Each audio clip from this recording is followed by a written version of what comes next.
Very good morning बच्चों।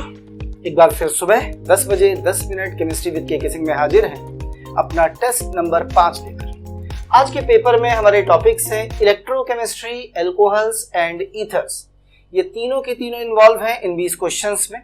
आइए शुरू करते हैं एक एक करके क्वेश्चंस। आपकी मोबाइल स्क्रीन पर ये रहे पहले दो question number 1 and question number 2। पहला क्वेश्चन इलेक्ट्रोकेमिस्ट्री का।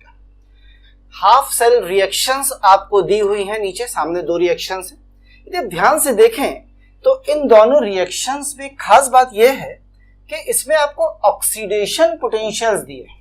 चेक करिए, ऑक्सीडेशन पोटेंशियल, और हमें जरूरत पड़ती है रिडक्शन पोटेंशियल्स की। तो एक सिंपल सा कॉन्सेप्ट यह होता है कि यदि आपके पास किसी चीज का ऑक्सीडेशन पोटेंशियल 0.76 वोल्ट दिया है, आप केवल साइन बदल दीजिए, ये रिडक्शन पोटेंशियल बन जाता है। तो ये क्या बन गया? Reduction potential. इसी तरह से इसका रिडक्शन पोटेंशियल लिखना चाहेंगे तो कितना बन जाएगा बेटा? माइनस का 0.41 वोल्ट। क्लियर? अब देखिए रिएक्शन में, ये बताइए जहां रिडक्शन वो कैथोड, जहां ऑक्सीडेशन वो एनोड। सिंपल सा कॉन्सेप्ट है। रिएक्शन को देख ले भाई। Fe का क्या हो रहा है? रिडक्शन। यदि Fe का रिडक्शन हो रहा है तो ये क्या बन रहा है? कैथोड। जिंक का क्या हो रहा है? ऑक्सीडेशन। और यदि जिंक का ऑक्सीडेशन हो रहा है तो जिंक क्या बन रहा है? एनोड। और आपसे पूछ रहा है वोल्टेज ऑफ सेल बताइए, तो ई ऑफ सेल बराबर होता है E naught of cathode minus E naught of anode, या SRP of cathode minus SRP of anode. तो सिंपली कैथोड किसका है बेटा? यहां पर आयरन का। तो जरा बताइए आयरन का रिडक्शन पोटेंशियल कितना दिया है आपको? माइनस का 0.41। और एनोड किसका बना है? जिंक का। जिंक का किसका दिया है? माइनस का। तो माइनस माइनस हो जाएगा प्लस 0.76। सॉल्व कर लीजिए, प्लस का आ जाएगा 0.35 वोल्ट। आंसर क्या समझ में आता है बेटा? सिंपल सा, प्लस का 0.35 वोल्ट आंसर। दूसरे क्वेश्चन पे आते हैं। Which of the following statement is are incorrect? गलत पूछा है। Specific conductance increase with dilution, गलत है। स्पेसिफिक कंडक्टेंस डाइल्यूशन बढ़ाने के साथ बढ़ती नहीं, घटती है, क्योंकि नंबर ऑफ आयंस पर ml कम हो जाते हैं। दूसरा, equivalent conductance decreases with dilution, ये भी गलत है। स्पेसिफिक के अलावा जितने भी कंडक्शंस होते हैं डाइल्यूशन पर बढ़ते हैं, तो ये भी गलत है।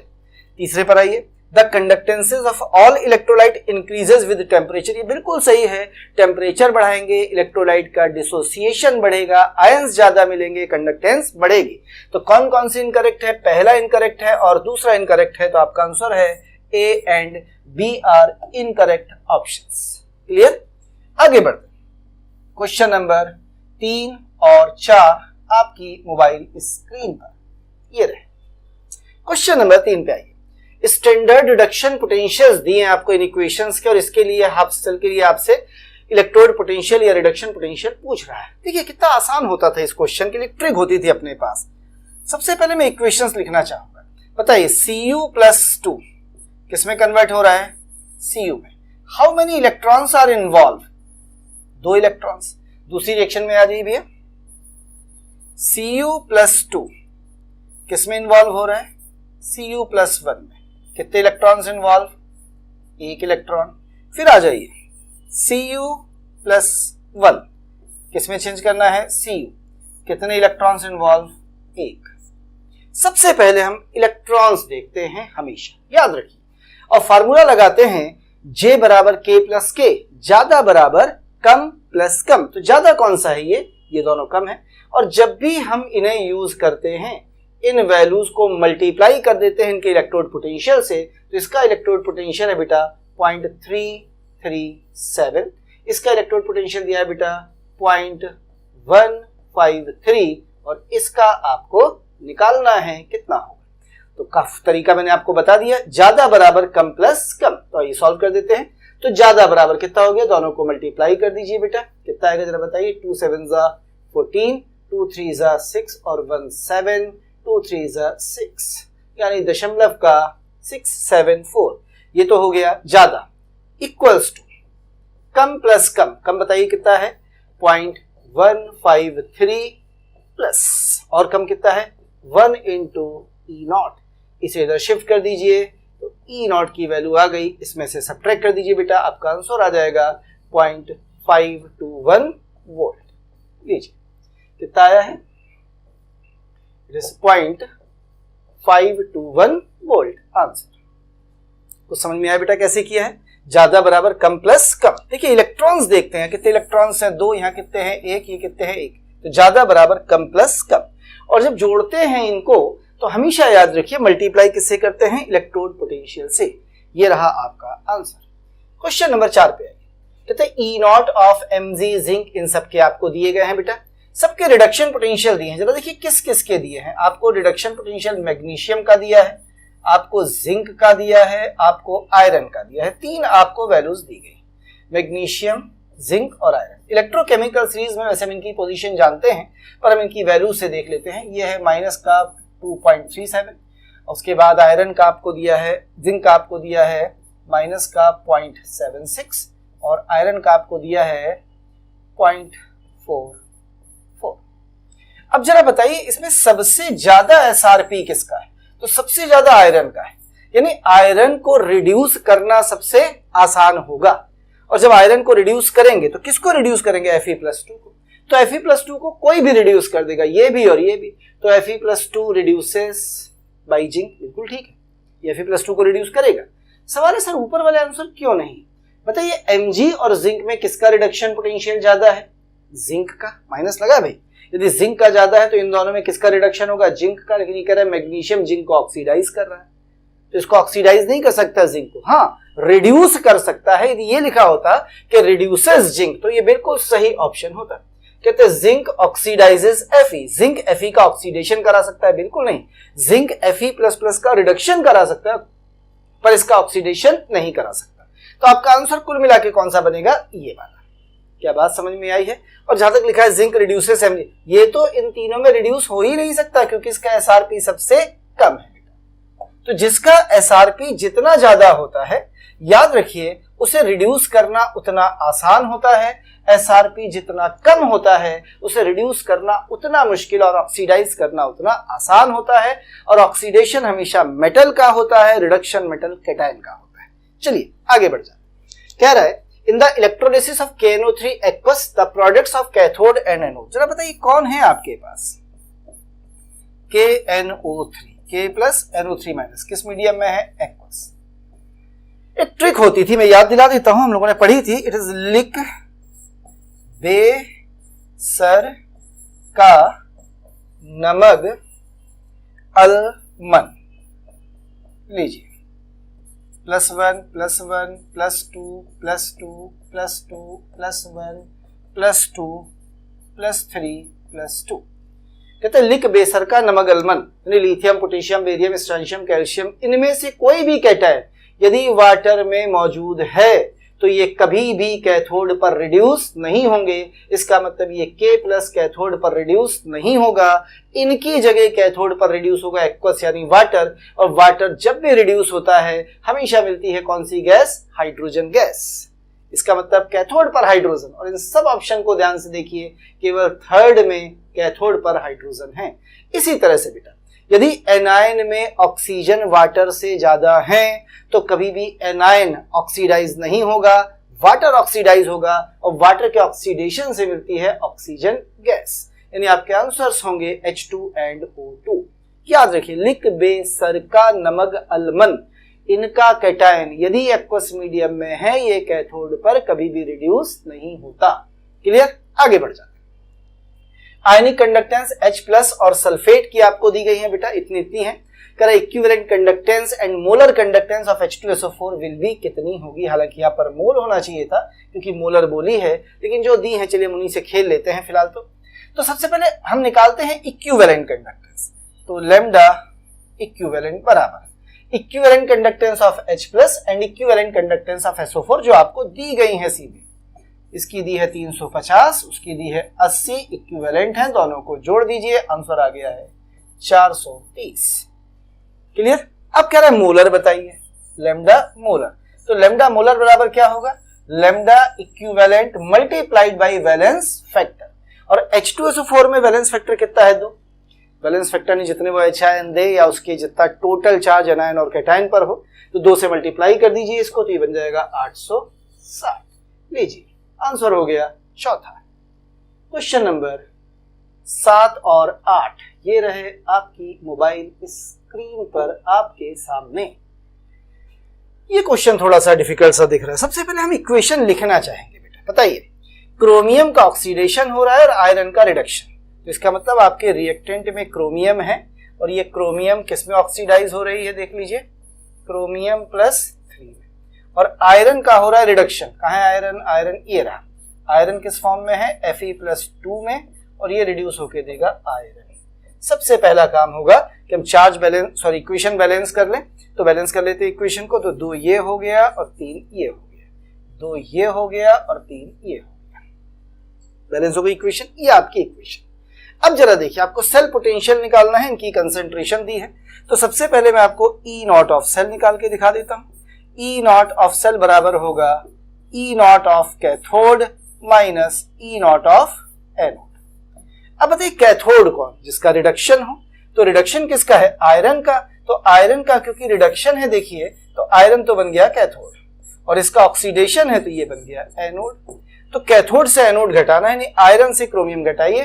तो आयरन का कितना है? माइनस का 0.42 और माइनस माइनस हो जाएगा प्लस का 0.72।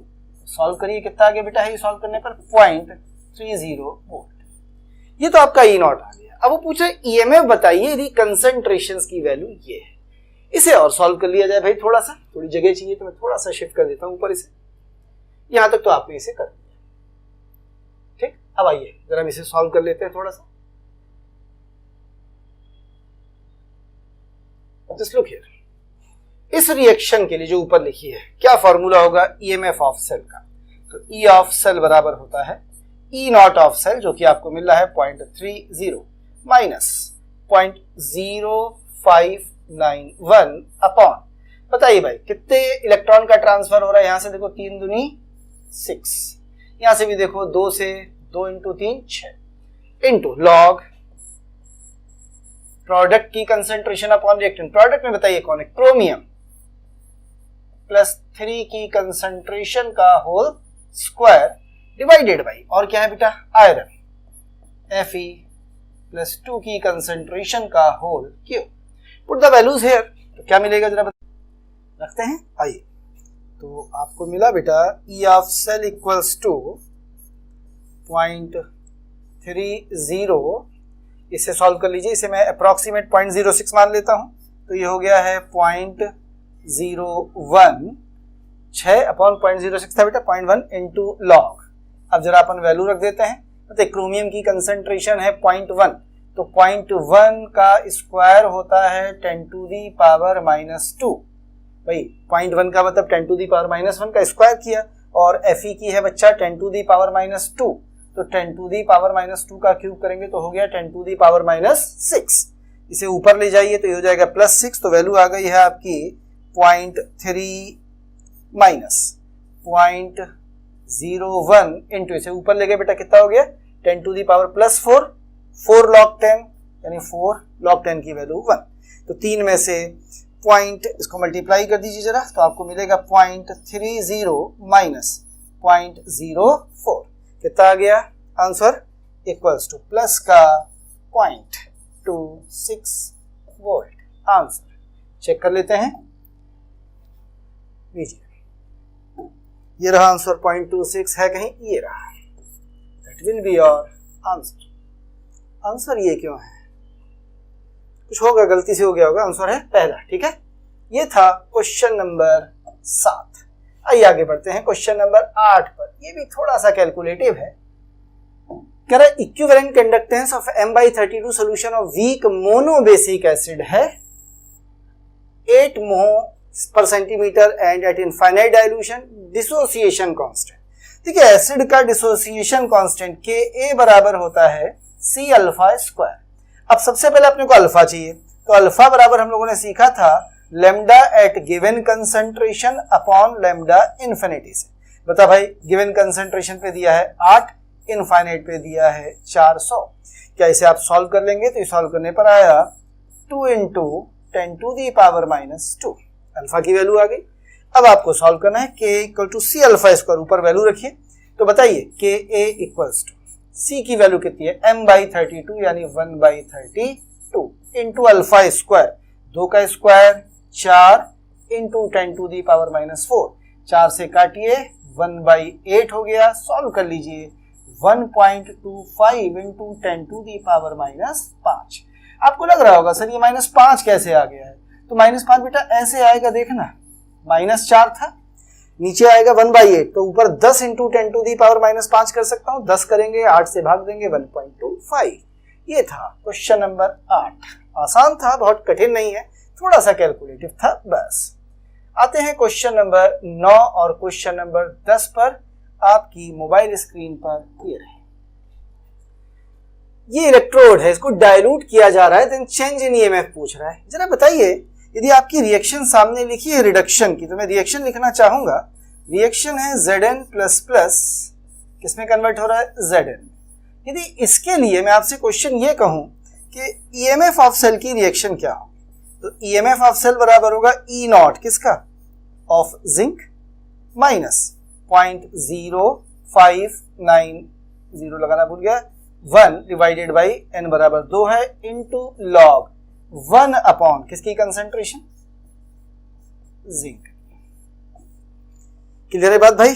अब वो कह रहा है कि इसकी कंसंट्रेशन को घटाया गया है, यानी 1/100 टाइम्स किया गया। ध्यान से देखिएगा, 100 टाइम्स डाइल्यूट किया है, तो कंसंट्रेशन 1/100 टाइम्स की गई। यदि मैं इसे 1/100 करूंगा तो 100 ऊपर चला जाएगा, और log 100 की वैल्यू होती है 2 से 2 कट जाएगा, तो आपकी वैल्यू आ जाएगी, जो भी आपका वोल्टेज था जिंक का, उसमें कितना कम हो जाएगा? 0.0591।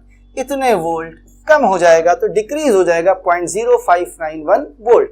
अब आपको वोल्ट में नहीं, मिली वोल्ट में आंसर दिया है, तो मिली वोल्ट में करने के लिए मल्टीप्लाई कर दीजिए 1000 से, क्या बन गया? Millivolt. कौन सा आंसर आ गया? दूसरा। फिर समझना बेटा, इसके लिए मैंने इक्वेशन लिख ली, नेक्स्ट इक्वेशन = E0, जिंक नीचे आया।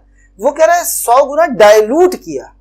जब आप डाइल्यूट करेंगे तो कंसंट्रेशन उतनी कम हो जाएगी बेटा, तो 100 गुना डाइल्यूट करने का मतलब कंसंट्रेशन 1/100 टाइम्स। तो जो जिंक की कंसंट्रेशन है वो कितनी कर दी गई? 1/100। तो जब इसे 1/100 लिखोगे तो 100 ऊपर चला जाएगा। क्लियर है? सॉल्व कर लेंगे, आंसर आ गया। यहाँ पे आइए, what will be the EMF of following cell. देखिए, इसे कहते हैं कंसंट्रेशन सेल। कंसंट्रेशन का मतलब होता है जब cathode and anode compartment are made up of same metal, दोनों मेटल के बने।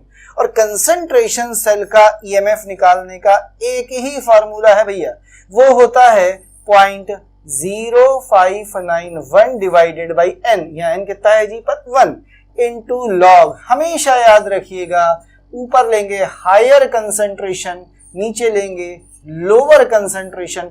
Put the value and solve the question. अब बताइए, लोअर और हायर, हायर कितनी है? यहाँ पे आ जाएगी 0.05। लोअर कितनी है? यहाँ पे आ जाएगी 0.01। सॉल्व कर लीजिए, log 5 आ गया। log 5 की वैल्यू कितनी होती है बेटा? 0.7 के करीब। ये हो गया 0.059 इंटू 7। 7 से मल्टीप्लाई कर लेंगे, उम्मीद है आप इसे कर लेंगे। तो यदि ये 0.06 मान लो तो 7 6 42 अप्रोक्सीमेट, इतना आंसर। क्लियर है? कंसंट्रेशन सेल में हमेशा याद रखना है ई ऑफ सेल, क्योंकि E0 तो 0 होगा बेटा, एजी दोनों साइड है, तो ई ऑफ सेल बराबर होता है 0.0591 अपॉन n इंटू लॉग। ऊपर हायर कंसंट्रेशन, नीचे लोअर कंसंट्रेशन ऑलवेज। आगे बढ़ जाते हैं। चलिए, ये रहे क्वेश्चन नंबर 11 और 12 आपके सामने।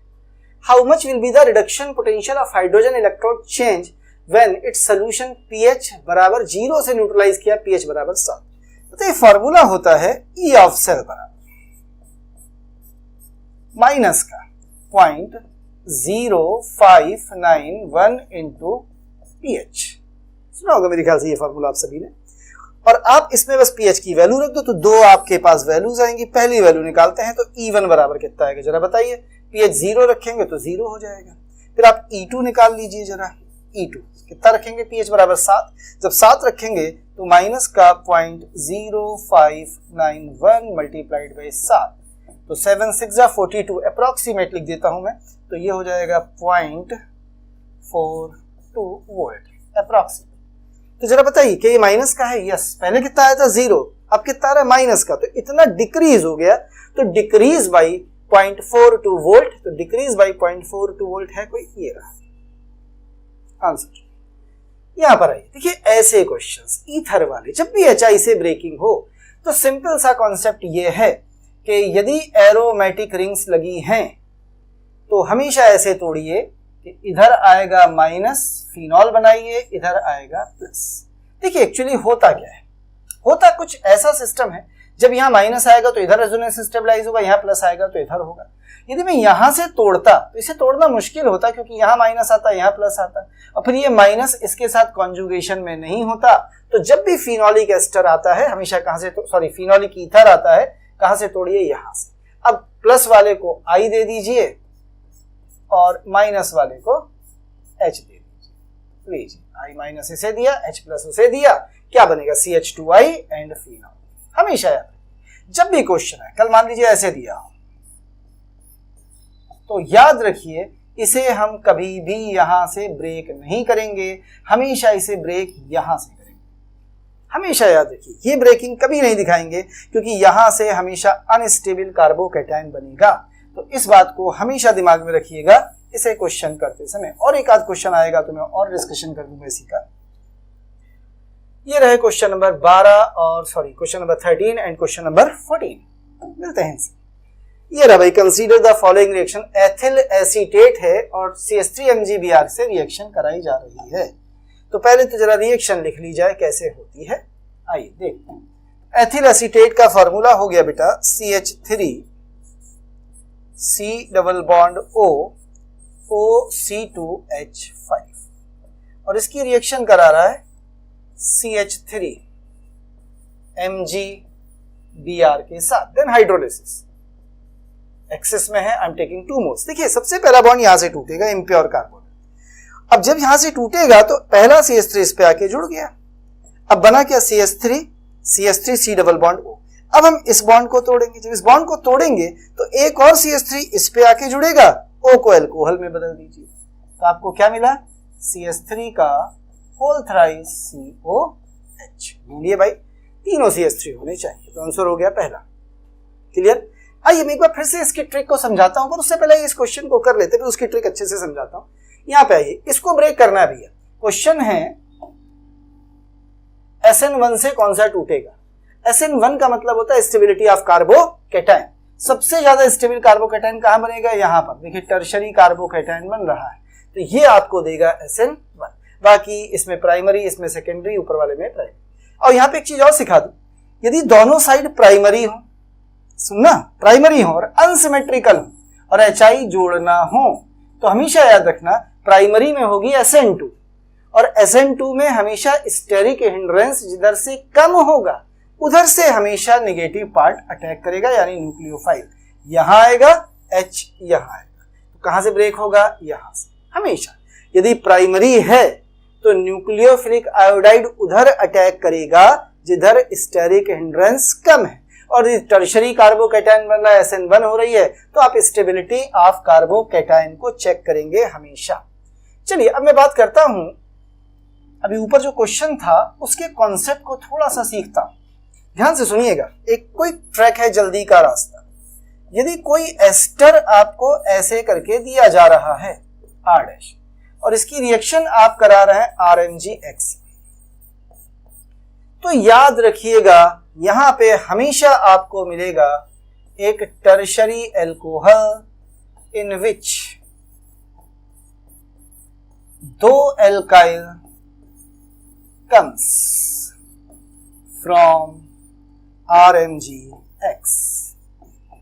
हमेशा मतलब क्या है, ये पोर्शन तो हो जाएगा गायब, और यहां से 2 R जुड़ेंगे इस वाले कार्बन पर, और ये वाला जो ऑक्सीजन है इसे चेंज कर दीजिएगा OH में, आपको आपका रिक्वायर्ड प्रोडक्ट मिल गया।